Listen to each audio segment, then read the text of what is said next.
Stava a succedere a Bordello.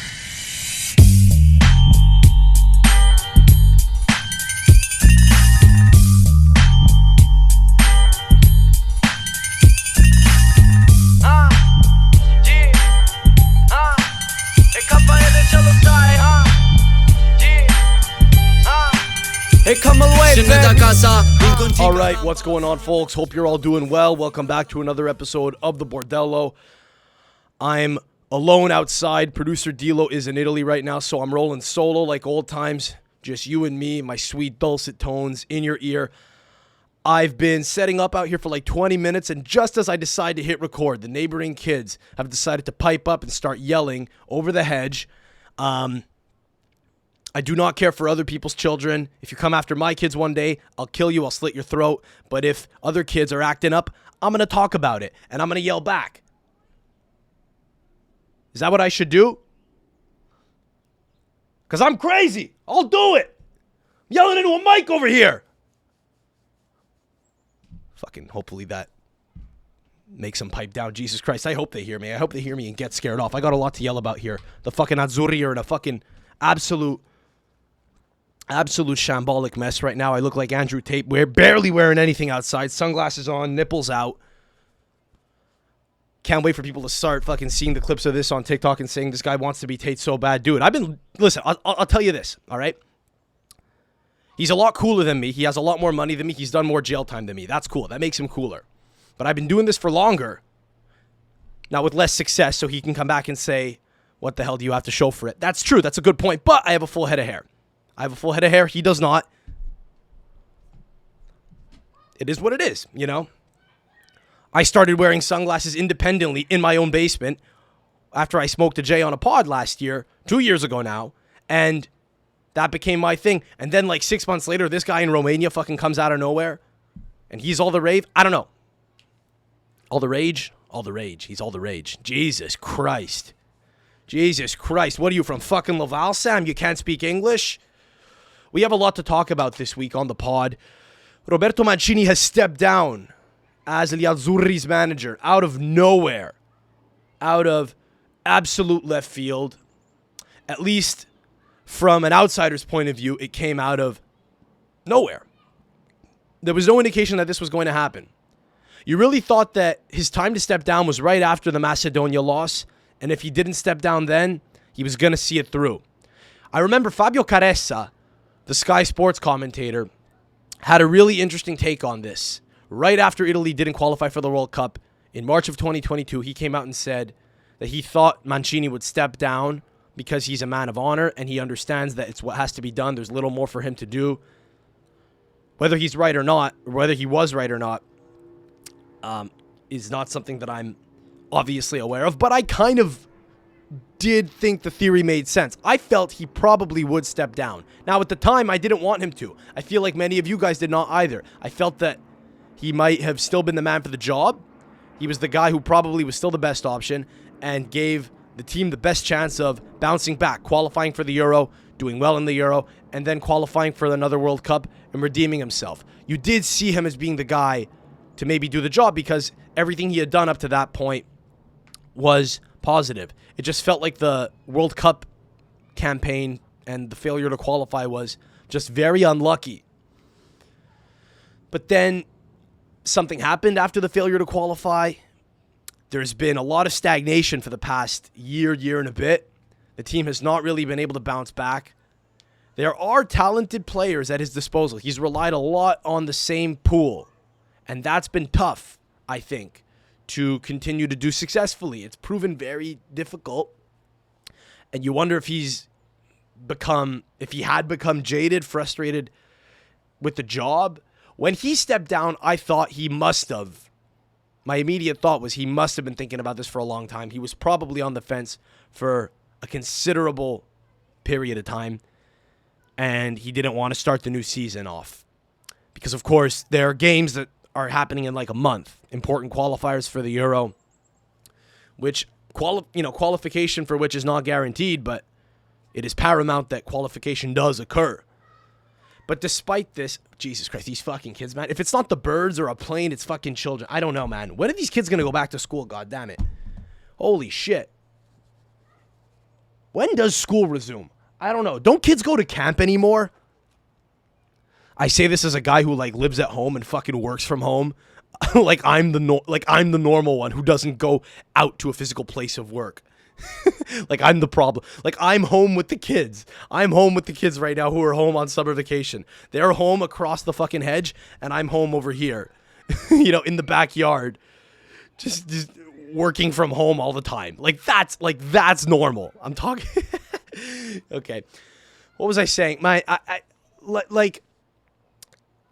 Mancini steps down and you think that it's surely a thing that's been on his mind for a period of time.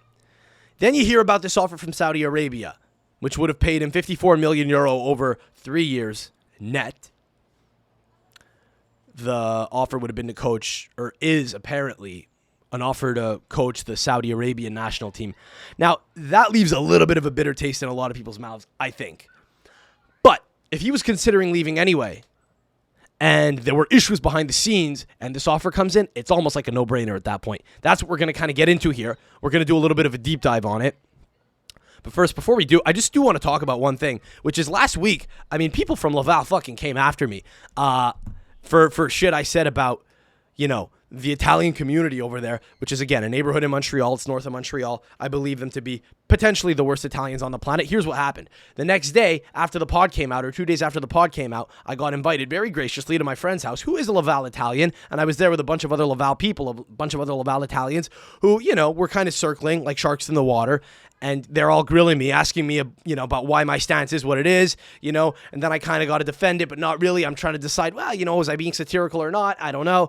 And, I'm having a beer. And then one guy fucking says, well, I don't know. I'm just saying it's a little fucked up, bro, you're over here, having a beer in so-and-so's backyard. I'm just saying it's a little, it's what it is, bro. And I did say, the irony is not lost on me that I'm here in a Laval backyard right now consuming alcohol, having a great time, eating food. They're good to make me food, but they're not good to fucking, raise kids. I get the irony. But, I'm just talking about shit I see. Let me give you another example. I want to dive a little deeper here because the kid whose father I referred to last week, the guy who may or may not have called the kid the N-word allegedly. I don't know. He's banned, whatever. His kid is in witness protection right now. He's playing in a different federation or a different jurisdiction. Instead of playing in Laval, he's playing out in my neighborhood now. So the witness protection kid whose father, apparently may or may not have said that thing, comes to me and he says, bro, I listened to the podcast. It was hilarious, bro. It was gold. But let me ask you something, bro. This podcast, how much does it pay you, bro? You make money doing that? And that's Laval. That's Laval. How much do you make doing this podcast, bro? You make a little money doing it? It's just, that's that type of community, that type of people, again, listen, they might be nice kids. It's kind of the jungle when you go out there, but there are nice people out there. There are good people fundamentally on an individual level, but when you're raising kids so that they sound like they could be mechanics, I'm just saying, maybe it's time to ask a few questions about whether or not we're equipping them to be, ready to attack the world at large, beyond their little enclave, beyond the community in which they inhabit. A friend of mine was telling me that he had family visiting from Italy a couple of weeks ago, and his Laval family, his local cohort of Laval, his Laval cohort of family came over to, have dinner or something. So his cousin from Italy was over with her boyfriend. The entire Montreal chapter of his family is over, including people from the Laval neighborhood. And the Laval people all had great suggestions as to where they should take them. Like, hey, why don't you take them to Carrefour Laval, which is a shopping mall, or take them to Centropolis, which is like a place where you can get like Greek food, or go to like a club or something, or go to a movie, like a movie theater. These are the places that these folks are suggesting that, you take out of towners to.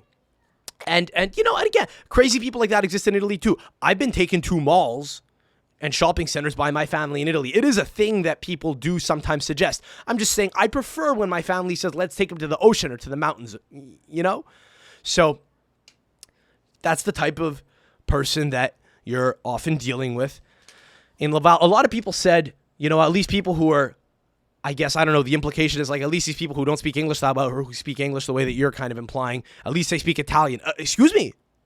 Do they? What? better than me. I speak it quite well. My English sucks. I just fucked up a word at the start of the pod. All the rave, all the rage. I get shit confused all the time. But I think I'm pretty, competent in the Italian language. So what? But are we saying that people that are able to kind of speak in like some weird gibberish form of Italian to their grandparents are fluent in the language? Is that what you're implying? Because people from these neighborhoods are better off. This is a very hyper local thing I'm talking about here. But I feel like this might happen in other neighborhoods too. I do think it's kind of a unique thing in Montreal in particular, which I'm kind of pulling the curtain back on here. But I will say that a lot of the people from the neighborhoods in Montreal that don't speak English as well, the Italian communities where the people don't speak English as well, there's an implication that these people speak Italian better. They do not. I can assure you that they do not. What they do is they are excellent at Michael Adamo has joined us outside. Hello, sir. Please stay off the camera. You want to talk about how you fucked up my car bumper, or do you want to save that for another episode? I didn't fuck up your car bumper. We'll have to save that for another episode. Maybe you can get those kids to shut up over there. I don't know. We got to do something about those kids, man. I don't know. We got to start taking names. I don't know. Man, it's the middle of the day. Of course kids are going to be outside. You're the one who's kind of weird. That's what I said. I said I'm the one here who works from home, who's living at home in the backyard, and I'm the one who's mad the kids are home during the summer. If it was like late at night, I feel like maybe you could be like, fuck. Yeah. At this time, it's kind of their time. I just want to be able to snap my fingers and have them all just I want to be able to mute them like that. Like, Kids are fucking annoying. I wish I could mute you. well, I was saying I'll defend my own kids till the end of time if I ever have kids, but other people's kids are other people's problem. They can go, off you go, son. The implication is that people from these Italian neighborhoods speak quite well. They do not. I can assure you they do not. What they do is they'll speak a version of Italian that's kind of like a mishmash of English. This happened recently, just last week, okay? I have a family member from Italy visiting. I have a cousin who's currently with us. And we had aunts and uncles over to have dinner with her, or like lunch last Sunday. And one of my uncles is telling her a story. This is how he tells a story. He goes, Allora c'è stata una persona nello spogliatoio. I says, tu vattene qua. And it's because quella persona, it's like they throw in English words intermittently, My mom will fucking, speak to my aunt who's visiting us, and she'll kind of just intermittently throw in English words, like she'll go, ma ci sono stato 2 volte, my God. Ho provato di dirlo. It's like she'll say my God, she'll say oh my God, which is an English word, kind of like throw it into an Italian conversation, but she'll do it with like an Italian twang almost. It's like, it's not fluent like Rai Italia telegiornalismo. You know what I mean? It's not the shit you'll see on TG1. It's really not. It's kind of like a mishmash. Whatever people need to say to get their point across. The goal here is for people who kind of are attempting to speak Italian to Italians from Italy generally is to get the point across. That's it. That's kind of the way it works. There's not a lot of proper speech which occurs. Like, I feel like a lot of people that are purported to, be fluent Italian speakers, if they watch the fucking Roberto Baggio movie on Netflix, which like has, I don't know, 2/3 of the dialogue in like a Veneto accent, they'd have a hard time, right? You know what I'm saying? If you are a Chinese speaker, you're a Chinese person, and you're learning English, and you are learning English in Canada, and then you hear a Scottish person yell about, I don't know, rugby on the news, you'll be a little thrown off. But the fluent English speakers will have a slightly easier time of kind of following the conversation. That's, just an example. I'll have an aunt over, just a local aunt, who's saying, she's talking to my relative from Italy. She's like, l'ho offerto, my dog is. But for the past couple of weeks, I've been talking about how my dog likes to get contact high. My dog is in the doorway right now, staring to come outside. I'm going to let him out so that he could go get a buzz on. Excuse me, my brother just came outside. What do you think he's doing outside? So my aunt, who lives here, is talking to my relative from Italy about how she was sick recently. Half my family's been sick. By the way, this has been a crazy game of musical chairs we've been playing for the past week. My aunt, who's visiting from Italy, was meant to stay with relatives of ours. Those relatives got sick. They got their branch of the family sick as well. So all the members of that branch of the family are sick. My aunt, who's visiting and staying over with them, decides to move in with us for a few days to get away from the sickness. But then one day in, she starts coming down with something. It's like we're all... And because she's over, we have this pressure to have other family come to visit and take advantage of the fact that she's with us. We need to take advantage of her presence, right? So, despite the fact that she's not feeling well now, we're having her do all this crazy Peter McCullough, like, oral nasal virucidal therapy shit, just fucking sticking betadine up her nose to, like, kill any viral load that she might have, just hoping to God that she'll be okay and recover in time, like a show pony that we want to, put on display for our local family to come and visit. Despite the fact that she's going to get them sick too. It's like it never ends, And then my father's family was coming over. And the relative who's visiting is a member of my mother's family. But we decided to have the Adamos over too. Fuck it, let's bring all the family over. Meet this lady, meet this relative of ours. So we're getting the fucking Adamos sick too. We're getting my mom's side sick. So I have an aunt here. Again, this is how we speak here. This is how a lot of people speak here generally, right? I have an aunt who comes to visit and she's like, "So stato malato, I was sick." She's like talking about how she was sick. "So stato malato pure Roberto, però l'ho dato un po' di ginger ale. L'ho dato un bicchiere di ginger ale." Like there's just throwing words in, that don't belong to the Italian language. I says I don't know perché io l'ho detto di andare in bagno because I says to her non c'è stata papel toilette. It's like very fucked up. Very fucked up over here. I'm very fucked up over here. I don't know. Look, I stand by everything I said about Laval last week, and I'm going to add to this here. People last week at the Laval party were saying, "Bob, bro, you're saying Laval is the worst, but what's in your opinion, bro? What's the best Italian? We're the best Italian people. We're the best Italian community." Now, I'm assuming he means outside of Italy, which, by the way, the best people in the best Italians anywhere wouldn't be in Italy because many Italians are horrible. We'll get into that on this pod like we always do, talking about how horrible many Italians are, and how insane some of the behavior is. We have a lot to talk about regarding Mancini. I know we're fucking 20 minutes in. We haven't discussed it at all, really. There's a whole fucked up thing going on that we're going to discuss. But, my point is naturally, the best Italians in the world are not in Italy. But again, let's assume he's referring specifically to communities abroad. That's what I understood it to be, right? So when he says, "Bro, in your opinion, who's the best? Who are the best Italians in the world?" And I said, "Probably Germany."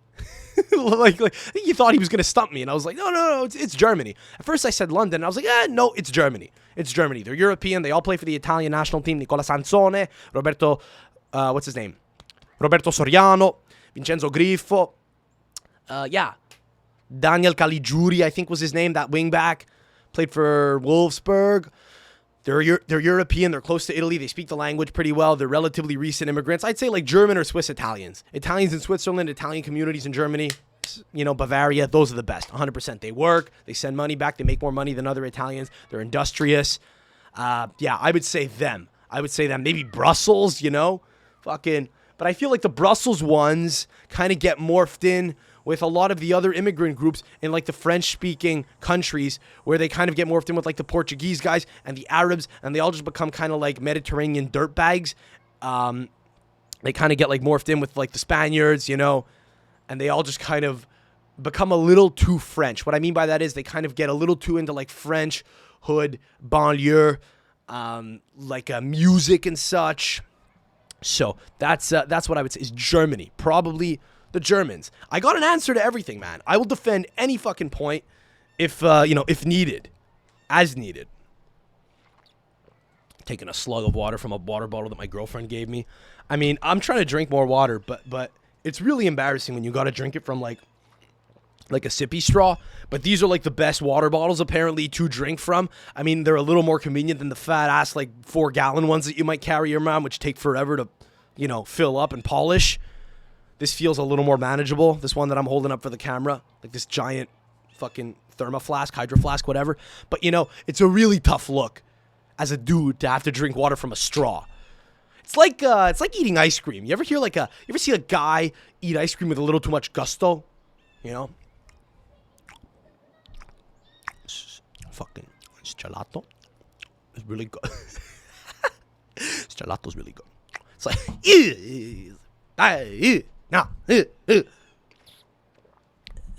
as I fucking take a sip of water to cleanse my palate after that fucking revolting impression. It's a hard look, you know, seeing a man fucking just deep throwing an ice cream cone.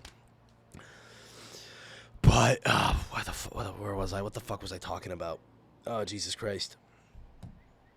Drinking water. You know,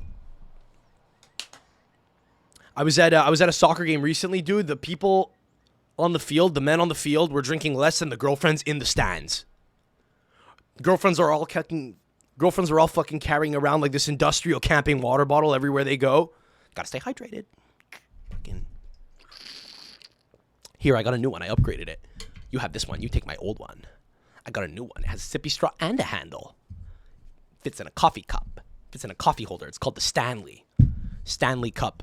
My girlfriend has said she's bonded with other girls at the gym because she notices they have the same water bottle. So they kind of like, they realize they're on the same page. They are different creatures, man. I'm not the first person to fucking observe that, but I don't know. Just pointing it out. Like, apparently there's this one bottle called the Stanley water bottle. And it's seen as being really innovative because it tapers down and fits in a water, like, cup holder. It fits in a cup holder.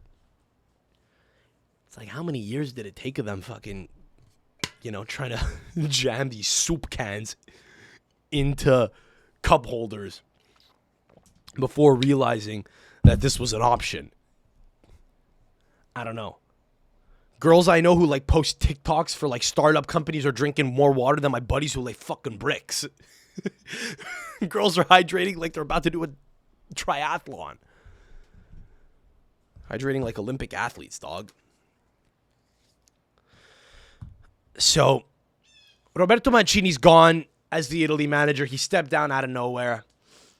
And I gotta say, you know, this is a weird thing that's happening. Because you could see it being a positive and getting new blood in and new ideas. Because Mancini was very clearly, just from a technical standpoint and a tactical standpoint. By technical, I mean like his technical team and his call-ups, and, you know, from a tactical standpoint, I mean the way he was playing, but also who he was calling up, seemed to be kind of tired. They weren't really working anymore, and so the idea of getting someone new in is great. It's always exciting, but it's also fucking scary, because the two prospects right now are Luciano Spalletti and Antonio Conte. There are pros and cons to both. A lot of people are going about this whole thing like Luciano Spalletti taking over as the Italy manager is best case scenario and like it would be an upgrade on Mancini. I don't necessarily know that that's true. I will say he's probably maybe the best man for the job. Probably maybe. But I've also kind of never liked him. I know that's a crazy take, but like until he took over Napoli, he never really struck me as like one of the best Italian coaches out there. Top 10, I guess. But he never really struck me as like a guy who's been super impressive. Is that like naive on my part? Do I not have ball knowledge? I don't really know. I feel like I'd probably rather have a guy like Roberto De Zerbi take over, which won't happen. I'd rather have a guy like Carlo Ancelotti take over, which won't happen. Now here's the thing. I probably might have rathered, depending on the day, depending on how I feel when I wake up, I might be open or more open to the prospect of having Antonio Conte coach them than Luciano Spalletti. Here's why. I will grant that Antonio Conte is an infuriating individual, but he's obsessive. He's very obsessive, and he doesn't take sabbaticals. He doesn't need breaks. Luciano Spalletti won a title and took a break. He realized that was probably the peak of his managerial career, of his professional career, was winning the title with Napoli. And I get it. It was a great feat. He had a very good team. Giuntoli takes a lot of credit for that, the technical director, in my opinion, for what it's worth. Now, Spalletti does know the team. I'm sure he's kind of collaborating with this technical director, but to a certain extent, you have to say that, like, the guys who were brought in this offseason were, top drawer acquisitions, and they kind of occurred out of nowhere. I don't know how much scouting Spalletti himself is doing. And, I get it. It's a really sexy prospect for a lot of Napoli fans who are like, you know what? This is exactly what we need. We need the coach of the Italian national team to be a guy with Napoli tatuato sulla pelle. Fucking tattooed on his forearm. He's got, like, Napoli, he got one of those really weird old tattoos, those old school tattoos that were, like, big 10, 15 years ago of, like, your flesh kind of being pulled apart to reveal something underneath. So he recently got a tattoo revealing, like, Napoli underneath his flesh, which is kind of crazy because he could take over. I mean, maybe he doesn't intend to ever take over another Italian club since he probably won't ever surpass his accomplishment at Napoli. But, that kind of puts him in a bit of a weird spot if he ever wants to take on another job. If he needs money or something in Italy, can't take another job on in Italy. But, I get it. A lot of Napoli fans were saying this is exactly what we need. Who better than a guy with Napoli fucking tattooed on his chest? Dude, fucking chill, all right? Antonio Conte is a much more successful manager. He's a much more winning manager. And you need to consider this now. You need to consider what it is you want. Do you want a guy who is going to probably reinvent things and be refreshing, which, Spalletti might be. He is a guy in his 60s, which is kind of ideal age to manage a national team. And he does tend to build pretty exciting-ish sides. I guess that's what people tell me. I don't really remember his Roma or, like, Inter side being that exciting, to be honest. I remember them being okay. But he seems like a nice guy. He's a bit of a weird guy. Maybe that's a good thing. You do need, like a coach to be a weird thinker. I did meet him once in Montreal when he was coaching Roma. Very gracious. Like, he's not a piece of shit or anything. He seems to understand what it is to be a figure at a club. He does seem like an intelligent man, but I will say that he's not necessarily someone who I've always thought of as being like one of the best Italian managers out there who's going to guarantee you results. Conte will, but he's also going to wear you thin. It won't last long. He'll burn the midnight oil for the team. He'll be obsessed with just the task at hand, which is to qualify for the Euro. That's going to be the first task. And then the second task is going to be to win the Euro. But he's going to, like, do it in a really weird way with a really weird team. He's probably not going to bring in a guy like Giorgio Scalvini right away, or in a year, in 2 years. He might really do it slowly if he has no other choice. But that's kind of like, my read on the situation is that he probably, Conte, wouldn't innovate that much. But he would probably do more to make sure that the team attains its direct objective. If Conte is at the helm for a World Cup qualification campaign, there's no way that we aren't qualifying, right? It would be detrimental to his reputation, and it's like he's just enough of a psychopath that he would do anything in his power to make it happen. I feel like Spalletti would probably look to build the best team that he could, whereas I think Conte would probably build the most likely team to win. So, do you want to be, creative, or do you want to be pragmatic and German about it? That's kind of the question here. And I don't know that it's a thing that the Federcalcio was, like, ready to, address or tackle, because Mancini did kind of resign out of nowhere. But we might be able to look at this as an exciting positive just because things had kind of gone stale under Mancini. And it will be nice to have a new guy who has no loyalties and no ties to any of the former players, who can ruthlessly and will ruthlessly cut guys out. You know what I'm saying? I think that'll be very good. That'd be very cool to see. But the timing is not ideal. It'll be really interesting to see what happens for whoever the new manager is, for his first international break, and who he calls up. I think it'll mean a lot. We'll see how the experiment goes, if there's any experimentation that goes on at all. But there's a lot of weird shit going on here, and this is kind of what I want to get into. Some of the weird stuff going on, because Mancini's, to you and I, this felt like it was out of nowhere. But Mancini's now coming out claiming that for months he's been at odds with Gabriele Gravina, the president of the, Federazione Italiana Gioco Calcio. And that's a little fucked up. I don't know if I like that.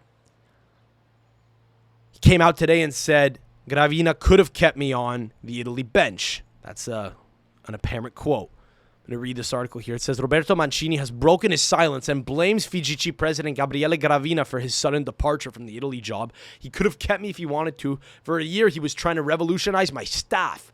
Now Mancini has spoken to La Repubblica newspaper and given his version of events, openly blaming President Gravina. I explained to him that in these months, I needed to be given support and calm, but he didn't do that, and so I resigned.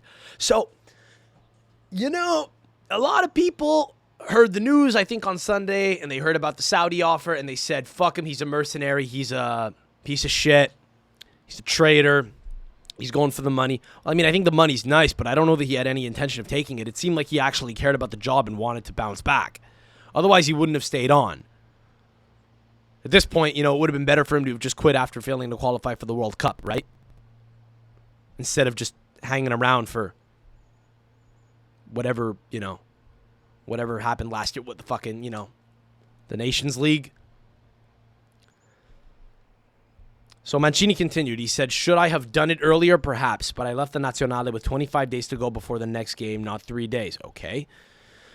The problems had been apparent throughout the summer, so Mancini was criticized for leaving just weeks before the crucial Euro 2024 qualifiers. So, here we go.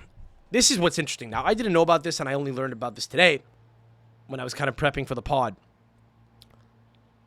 The resignation came just days after Mancini had been given extra powers in a new role as coordinator of the Azzurri, including the U20 and U21 levels, with many of his staff members appointed to the roles in the youth teams. However, it seems Mancini saw that as less of a promotion and more of a way to split apart his working group. So it was almost like a way to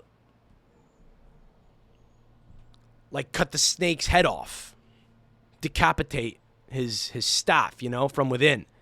It's almost like he was at war with the Federation. I don't know, man. The more I hear about Gravina, the less I like him. And this comes a week after I gave him credit for maybe, trying to avoid a PR crisis with Juve.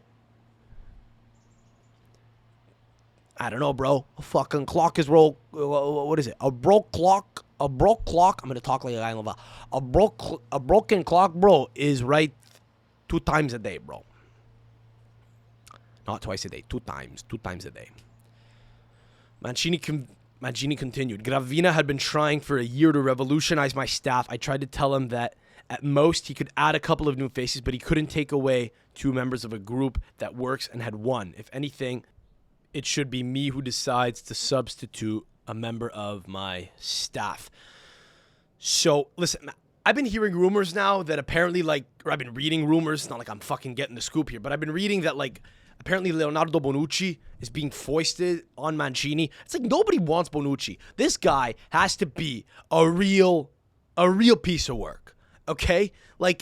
Everything this guy has ever done has been a mess. When he opens his mouth, it's a disaster. When he leaves a club, it's a fucking disaster. He then wants to come back to the club, Then when a club wants to get rid of him, he doesn't want to leave the club.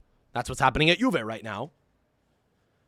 Allegri has decided that he's out of his plans and that he'd rather try to usher in new blood. And Bonucci's now using his lawyer as his mouthpiece, basically threatening to sue Juve for not playing him, which is insane, okay? I studied labor relations. It's not a very exciting subject to have studied, but I did study it. And I'm fascinated by what's going on with Bonucci right now, in that he has, people standing up for him left and right. I don't know what's going on. I don't know what's going on to kind of put him in a position where, people in positions of, power and authority respect him so much. I really don't know what it is. Now, granted, one of the, entities that I'm referring to here is the Players Union in Italy, which I barely even knew existed. But the other kind of, institution that I'm referring to here is Gravina and the FIGC. The fact that they're trying to foist him onto the Mancini staff if that's true. That's fucking nuts, you know? Like, I don't know why they care so much about him. I do not know why they care so much about him in particular. Were guarantees made? Were, like, back-end deals made where, like, he was guaranteed some kind of position upon retirement, which is, like, imminent in a year? I mean, maybe, but, you know, the players' union is now coming out basically saying that Juve are, like, in typical union speak, they're saying that Juve are crushing Bonucci's dignity or robbing him of his dignity. They're saying shit like he's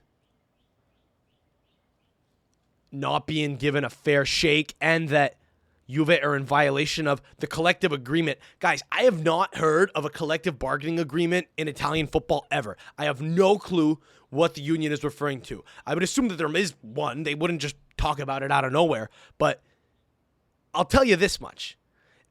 If there's a union and there's a collective bargaining agreement which the union negotiates, I don't know how strong that union is because the collective bargaining agreement doesn't seem to be doing a whole hell of a lot like it does in actual strong, you know, players union leagues like the MLB or the NHL. It sounds like a bit of a Mickey Mouse collective bargaining agreement. I'd actually be curious to see what clauses, you know, the union could invoke that Juve is being, you know, accused of, like, breaking here. But it's never been, as far as I'm aware, it's never been below board to freeze a player out of a team and to say you're not part of the side anymore. It happens all the time with U19 players or U20 players. It can happen with an old dog who you don't want to include anymore. You can't really force your way into a team. I think Bonucci's thing here is that he doesn't want to leave Turin for Lazio or Fiorentina, which are the two clubs that he's being rumored to, you know, have interest from. But it doesn't seem like there's any chance of him playing. It's like he can't take the fucking hint. Allegri's saying, you will not play under me, so drop it, forget about it, it ain't happening. And, you know, bear in mind, I think Allegri and Bonucci had a big falling out a couple years ago after the Champions League final in 2017. So I guess they've always been on, like, weird terms. But, it, you know, maybe this is payback, I don't know. But it does seem like Bonucci has no intention of leaving, and Allegri has no intention of playing him. So I don't know what Bonucci wants. To just train with the first team? If you're not going to play, then, I mean, a club is entitled to kind of, you know, send you wherever, I think, right? I don't know what it says in the collective bargaining agreement, but Juve are claiming that there's nothing they're doing that's explicitly wrong. It just sounds like the union's coming out saying this isn't fair, this isn't nice, you're being mean. It's a thing that is always done to any player who's trying to be iced out of a club and, you know, have their hand forced into accepting an offer for a contract elsewhere. So, fuck, I don't know, man. Like, the Federcalcio is, like, foisting guys like Bonucci on Mancini's staff, and Mancini doesn't, you know, he's not into it. Is it a matter of principle where Mancini's like, you know what, like, you got to get off my back? Gravina could just be like a really finicky guy. And it's pushed Mancini away. It has. And you know, is it for the best? Again, maybe. But the instability isn't ideal. It's a little scary. It's a little scary when there's no guarantee of qualification for the Euro right now. That we need to bring in a new guy like months before. It's the sort of shit, you know, it's the sort of Banana Republic type shit that you see in like other federations of lesser prestige. You know? So, I don't know. Now, apparently Spalletti's first choice, and this is where it gets real weird. Luciano Spalletti apparently has a 3 million euro buyout clause with Napoli, which I guess would have been like his salary last year or something, or in the last year of his contract. Spalletti had a year left on his contract, and after winning the Scudetto, he asked if he could resign, and I think Napoli, the club, instead of just accepting his resignation, said, no problem, but we're going to issue a condition that you can't go to a competitor. There's going to be a buyout clause of 3 million euro. And now De Laurentiis isn't going to let Spalletti out of the contract. He's not letting him out of the fucking contract. because he says it's a matter of principle. But the entire reason for the clause was that he not go to a competitor. The Azzurri are not a competitor. They're just the national team. But De Laurentiis, and here's the thing. I almost have to respect how petty of a man Aurelio De Laurentiis, the president of Napoli, is. You really do have to respect how cheap he is. He says it's not a matter of money. He's coming out now saying, Napoli do not need the money, and Aurelio De Laurentiis certainly does not need the money. But I want it paid because I do not want to have a dangerous precedent set. He really is not a fan of the Federazione Italiana Gioco Calcio. He's not a fucking fan of the FIGC. I don't think he's a fan of Gravina. He came out yesterday and said it's a joke that they weren't able to keep this guy. You know, I will say it's fun to rip on De Laurentiis because he says stuff. He's vocal. So that's, you know, when you say stuff, it's easy to rip on you and try to debate you or just not debate.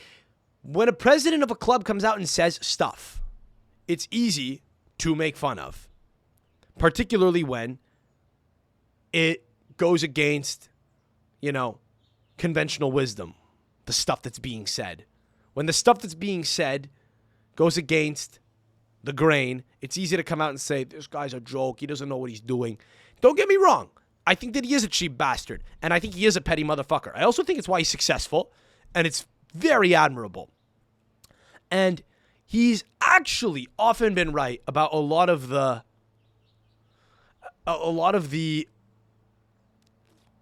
things that he's called out the powers that be on.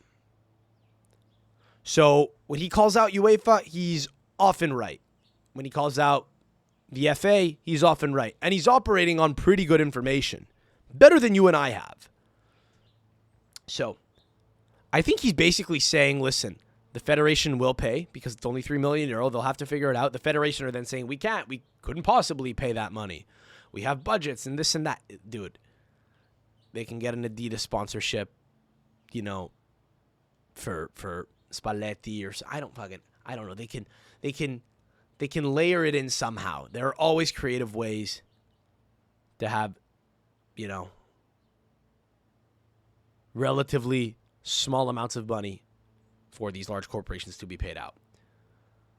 You're the Italian national team. You're the Italian federation. You go to Adidas. You say, listen, we need to qualify for the Euro. We'll sell more shirts. You'll make more money. We need the best coach available. Please help us. Our hands are tied here. We have a budgetary issue. It's totally doable. Absolutely is totally doable. So I think De Laurentiis knows he's going to get the money, and he's probably going to see them bend. Now, if you're the FIGC, right, and you really think that Spalletti is the best guy, and you don't want, 2 years of Conte, because 2 years of Conte will shave years off your life. Gravina will not survive 2 years of Conte. Conte will, because Conte is so stubborn, he'll quit, in 6 months if Gravina fucking breathes down his throat. Conte will not take shit from Gravina, and I think Gravina's aware of that. Probably because Conte's representatives are being pretty clear, about what is and isn't to be permitted. When you have a track record like Conte and you've won everywhere you've been, there's kind of like a position of power that you find yourself in negotiations. So, I mean, ultimately, if Spalletti's the guy they want, the Federation are going to have to, they're going to do it. Apparently, they set a deadline for this Friday by the end of the week. So we'll know in a couple days who the manager is. I'm okay with either. I'm not really excited about it, and I'm not saying that either is like a guarantee that good things will happen. Either way, I'm saying it's a little bit risky. We have to see how it goes. But, just the fact of having to pay a fee, as the national team is kind of, I mean, De Laurentiis is really being a bit of a stickler here. It's also probably not something he's allowed to do. And I do think that he'll go to war over it because he's bored and he's rich. He'll go to war with the Federation over it. He does not care. I think if they hire Spalletti and he signs a contract and they do not send the payment over to Napoli, I do think De Laurentiis is going to go collecting that money. He's going to say, I'm here for the phone bill. I'm here for the $2.99 you owe. I'm going to collections. But, I'm reading now that it's being argued that the federation cannot even legally pay a fee out to a club because it's conflict of interest.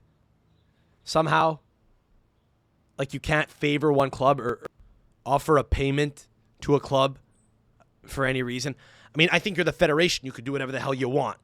You kind of make the rules, don't you? I mean, if there's a clause in a contract, you kind of, you could just use that as a reason to make the payment. But it really does feel like it's a bit of a stretch. I think De Laurentiis is just being petty, and he doesn't have a lot of respect for the federation. Probably with good cause. Probably with good reason. I do think he's kind of like enjoying, Juve being punished. I think he does find it funny. Napoli are champions right now. He's in a good mood, but I think he knows that it's a very dangerous precedent. And he doesn't like that they can kind of just do shit willy-nilly. So, I mean, we'll see what happened. I didn't even know that, by the way, the Saudi Arabian position was like available. Apparently, Hervé Renard, the former coach of the Saudi national team, who's like a guy who's only ever really coached like national teams in weird countries, for lack of a better word. Apparently, he left to go coach the French women's team for the World Cup, which is just hilarious to me because it's like what a shift that is. What a fucking shift that is. Hervé Renard going from coaching like these devout, like Islamic, boys, right?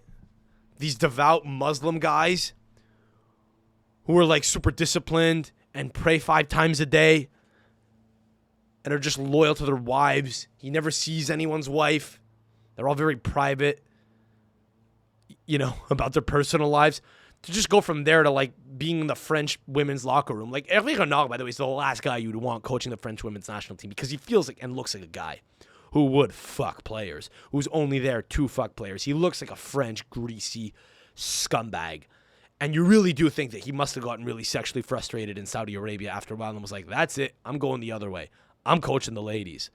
We're going to have a little bit of fun and see where this goes. We're going to see where this goes, baby. But I mean,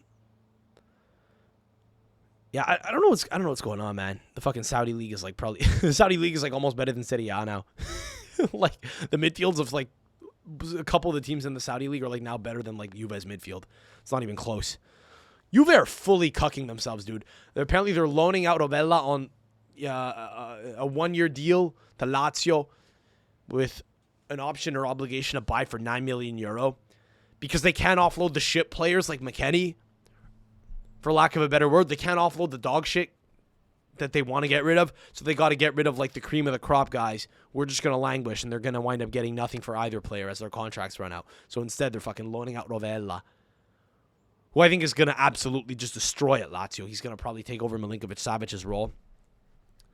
But, yeah, I don't know. I saw Roger Ibanez signed for Al Ahly in Saudi Arabia, the Roma defender. Then I saw Lazio commented under the post, like a crying emoji, as if to say, "Oh fuck, we liked having Roger Ibanez play against us in the derby because he like sucked in the derby or he made like errors and shit." Like, what's going on, dude? It's like fucking fans of opposing teams used to just like shank each other in the streets, and now we have like admins on social media posting emojis to one another. Like, what a sad state of affairs. Fucking Neymar joined Al Hilal now. Neymar went to Saudi Arabia too. So that's good, That's another guy who's gotten accused of rape before. Granted, he seemed like a pretty fucking dicey case, but it's another guy who got accused of rape, was like, you know what? That's it. I'm fed up. I'm going to go be a religious hypocrite over there. No one's going to say anything, These Brazilian guys who like all just say, "Obrigado Deus," and they all just get like accused of rape. 100% Jesus. Fucking on a bandana after they win a fucking trophy. Fucking sign of the cross all the time. Jesus tattoo. Mother Mary tattoo. Que Deus nos abençoe. May God fucking bless us, bro. And just banging women left and right at parties. Just drinking like fish. Committing lewd acts on the regular.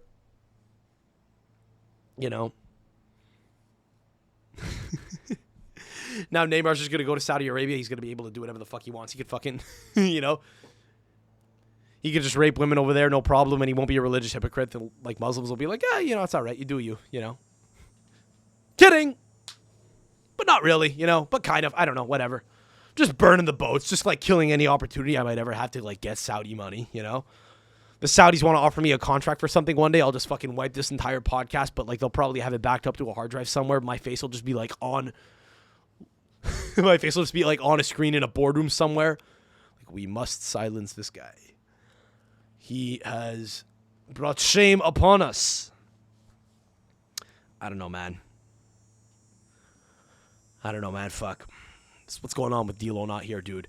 The first pod back with D'Lo post-op, I want to go to Cafe Milano in Laval and just show face, show that we're not scared. That's what I want to do.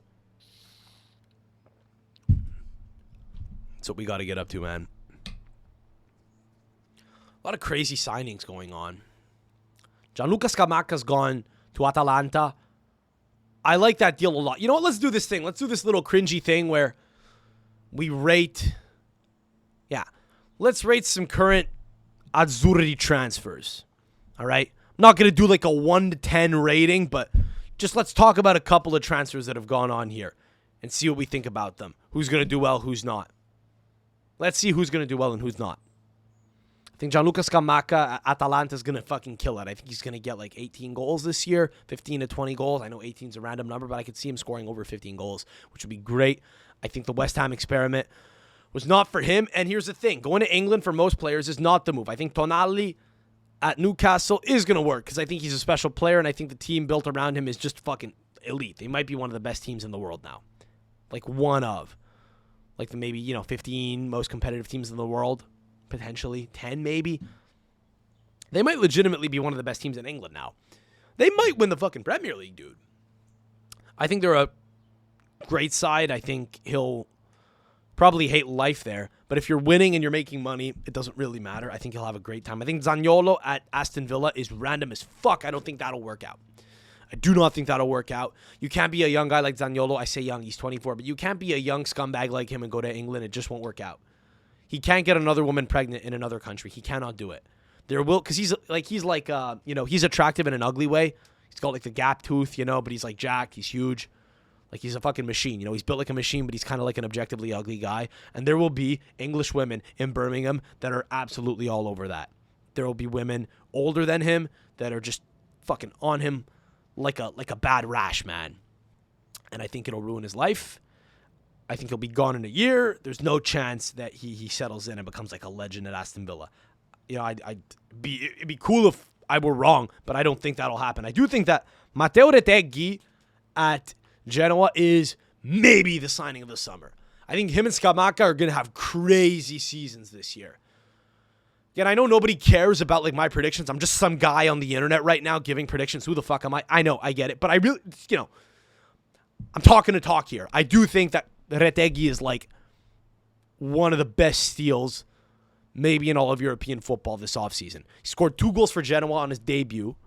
Granted, it was against Modena in the Serie, who are a Serie B team. It was in the Coppa Italia. He scored 2 goals 1 minute in, and then later in the second half. He looks like he really just has an eye for goal anywhere he plays. He doesn't feel like one of those strikers that has to like settle in. He feels like a guy who's just going to find the goal. He's not like a crazy technical player. He just needs to be in the right spot, and he'll put it away.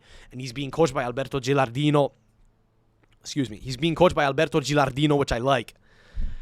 That'd be a really interesting, kind of combo there. A guy who's played for Italy, who scored boatloads of goals, who's been coaching. He's a really good player, but he wasn't like the best player of his generation. He's kind of like an ideal candidate to coach a club like Genoa, you might think.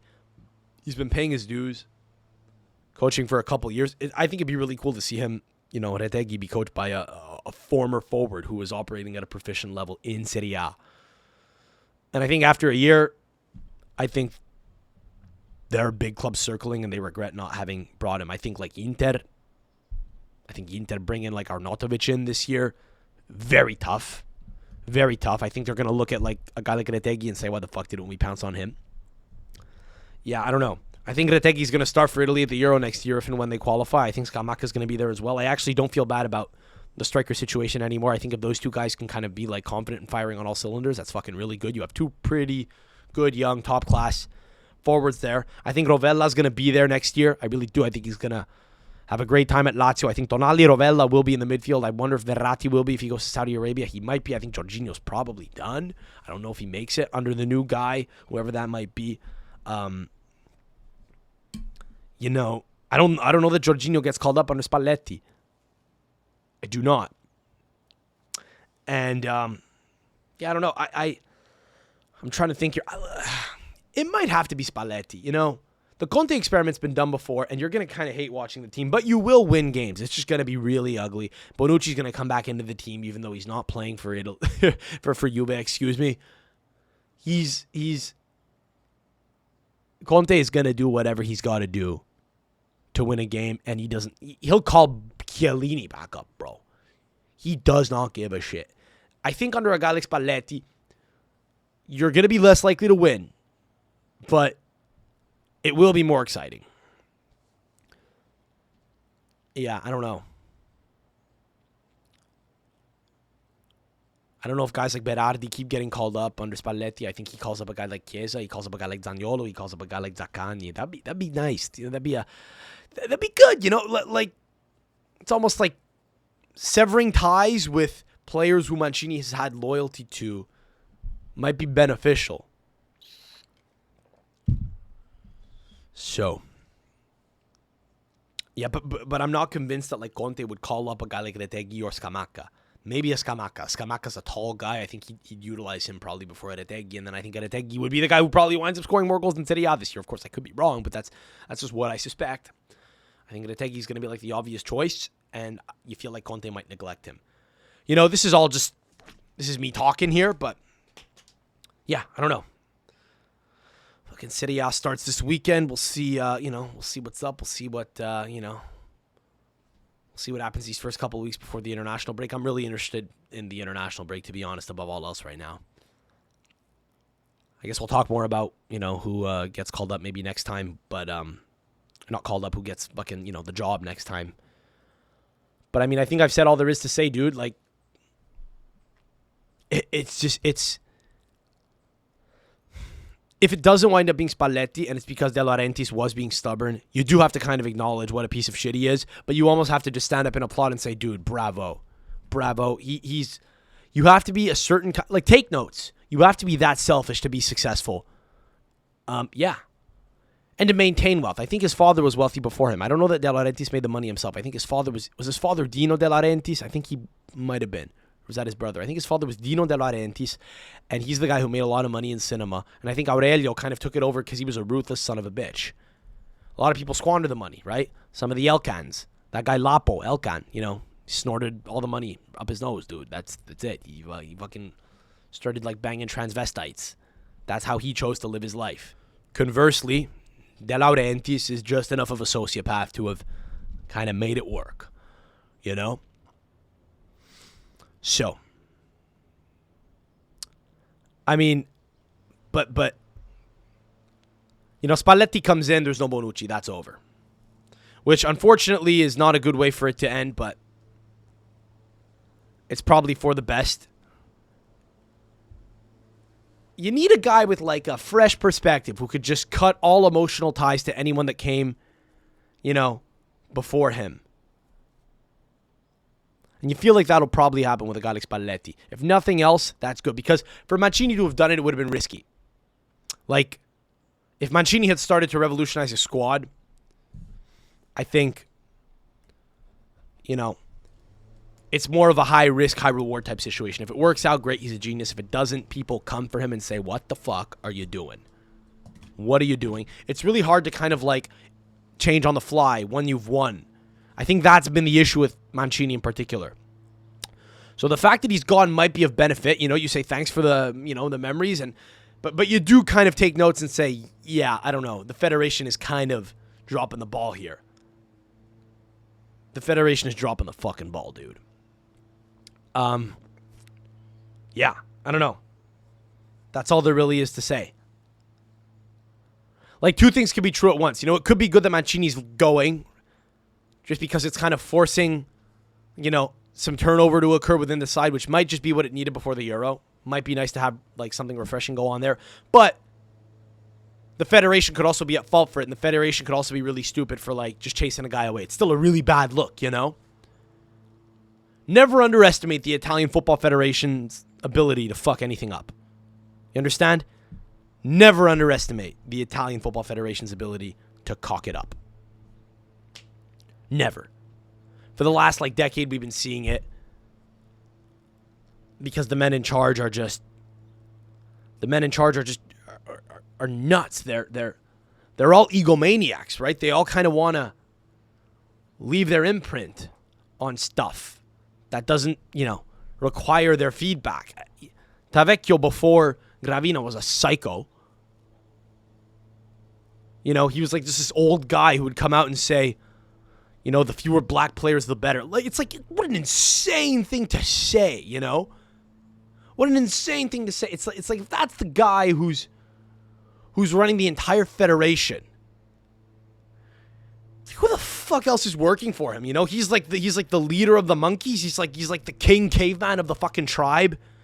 And Gravina just inherits like most of that same staff that came before.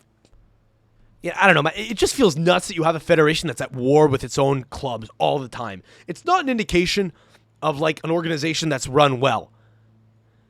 I think if Gravina got ousted somehow, that might be best case scenario, And it's like, if we're going to do it, why don't we just like throw them to the, if they don't qualify for the Euro, can we just like send Gravina to like the Colosseum and like bring the Colosseum back? There's talk that they're going to bring the Colosseum back and like have Zuckerberg fight Elon Musk there, Which, by the way, would be a great place for, like, the end of the world to occur. Like, when Elon Musk, the guy who owns Twitter, and Mark Zuckerberg, the guy who owns Facebook, when two of the biggest billionaires on the planet, like two of the people with the largest individual,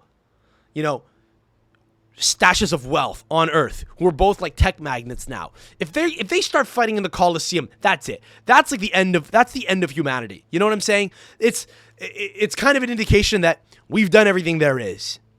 This is where it ends. It's where it started, and it's where it's going to end. Let's bring the Colosseum back and have Zuckerberg and Musk fight in it. Like, that's the best we could do? Yeah, bro. It's going to sell a lot of pay-per-views. It's going to move tickets. It's going to move merch. It's going to do numbers. You understand that this is why, like, this is where the aliens are coming. The aliens are coming that very night. But if we're gonna bring back like if we're gonna bring back like Bloodsport in the Colosseum, why don't we just throw Gabriele Gravina into the Colosseum and have him get mauled by like a wolf or like some wild boar or something? At that point, can we just do that if he like doesn't qualify, or if a team under his tutelage, or under his leadership doesn't qualify for another major tournament because he chased away fucking Mancini and didn't let him do his job correctly? Mancini seems upset here. He's blaming it on Gravina. I'm accepting the blame because Mancini's always been like a pretty reasonable guy. He stayed on when Gravina probably begged him to stay after he would have left after the failure to qualify for the World Cup. And now it's like the guy's busting his balls, so Mancini's leaving. It's like, it's almost like the guy can't make his mind up as to what he wants. It's almost like Gravina can't make his fucking mind up as to what he wants. Do you want the guy or do you not? Do you trust him or do you not? Is he a man for the job or not? So, I mean, I don't know. Good luck to us. We'll see what the fuck happens. It's a real mess, and I'm sorry I don't have more, optimistic a point of view on this. I think it's kind of, scary to see where it'll go. Because you don't know. Anytime you bring in a new manager, there's a level of uncertainty that occurs. It's not like we're between cycles here. It's in the middle of a cycle. That's not best case scenario. It hasn't happened in a considerable amount of time.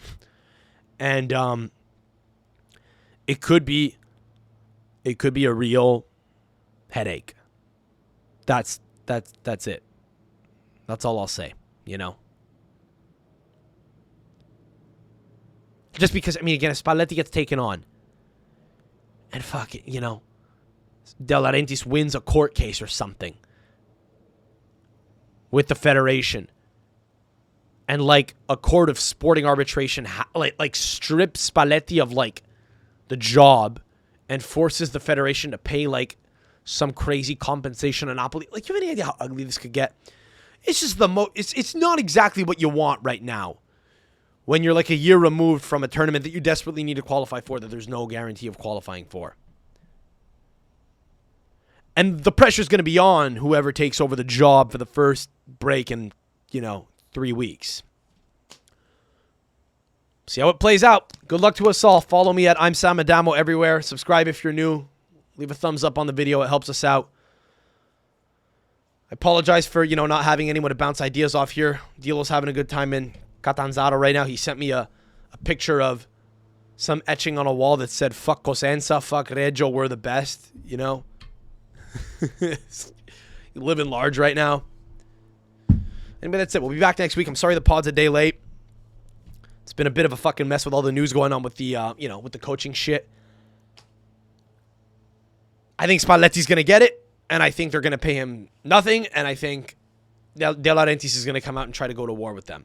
Or money's going to be, pulled out of thin air. They're going to magically come up with it. And as usual, I think De Laurentiis will get his way. All right, catch you soon. Alla prossima. Ciao.